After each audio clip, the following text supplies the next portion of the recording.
What we're going to do is we're going to make it so I can put the mechanism inside here.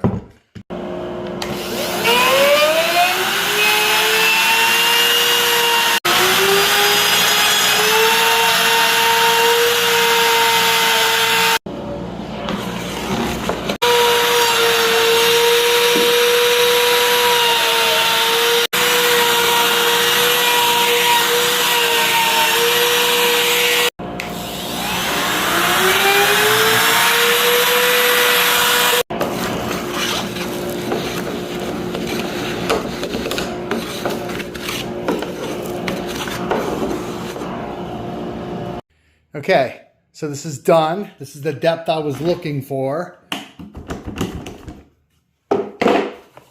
Yep, so this is going to be the front of the clock, of course. This is the back, of course, where the mechanism's going to go. I need that to inlay in there a little bit. I'm using double stick tape to separate this. The next project, next thing we're going to do now is I'm going to hit this with a trans die. That'll be the next video. But this turned out nice.